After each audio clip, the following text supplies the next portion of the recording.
Здравейте! Днес ще ви разкажем за най-често срещаните болести по салатите, как да ги разпознаете, при какви условия се появяват и как може да ги предотвратите. Една от най-често срещаните болести по салатите е мааната. Тя се причинява от гъбична инфекция и се развива при хладно и влажно време.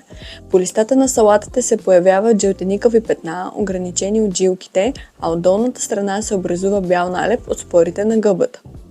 Заболяването се развива масово при температури между 10 и 17 градуса и висока въздушна влажност, особено когато растенията дълго време са покрити с роса. Мааната напада разсада и възрастните растения, като при силно нападение може да причини големи загуби. Използвайте здрав семенен материал и обеззаразяване на семената, тъй като патогенът може да се запази в семената и растителните остатъци. Избягвайте мокрене на листата при поливане. По възможност прилагайте гравитачно или капково напояване вместо дъждуване. В оранжерии поддържайте температури над 19 градуса при поява на първи признаци и осигурявайте редовно проветряване, за да намалите влажността. Премахвайте незабавно нападнатите листа и ги унищожавайте извън посева. При необходимост могат да се използват фунгициди като Бордо Микс, Алиет Флаш, Квадрис или Ридомил Голд.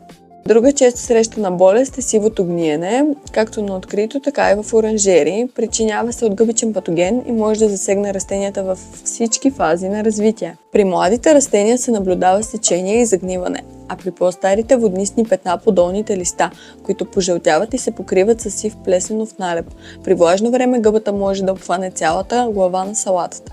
За да ограничите сивото гниене, поддържайте по-ниска влажност, избягвайте гъсто засаждане и премахвайте болните растения.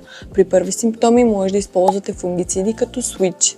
Антракнозата е гъбно заболяване, което се среща по-често при есенно засаждане на салати, но може да се прояви и през цялата вегетация.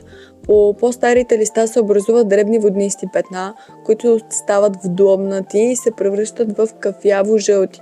При висока влажност в центъра на петната се появява розов налеп, а с развитието на болестта листата загиват и опадат.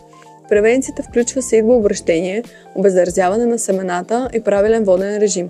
При нужда може да се използва мед съдържащ фунгицид като Бордо Микс.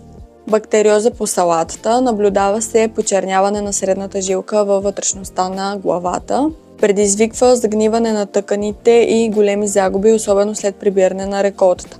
Първите признаци обикновено са тъмнозеленикови черни петна и мокро гниене по средните жилки на вътрешните листа.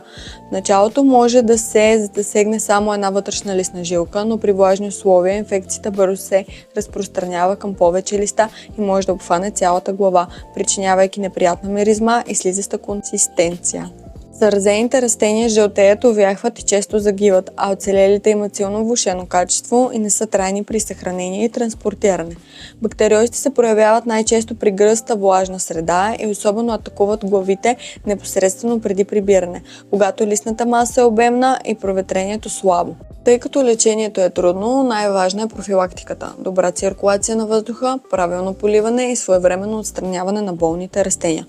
Пръскането на цялата салата с мед съдържащи препарати обикновено не се препоръчва непосредствено преди беритба, поради риск от пригори и натрупване на мед, но при силна необходимост може да се използва бордолезов разтвор. Редовните наблюдения, правилните условия на отглеждане и навременната реакция са ключови за здрава и качествена салата.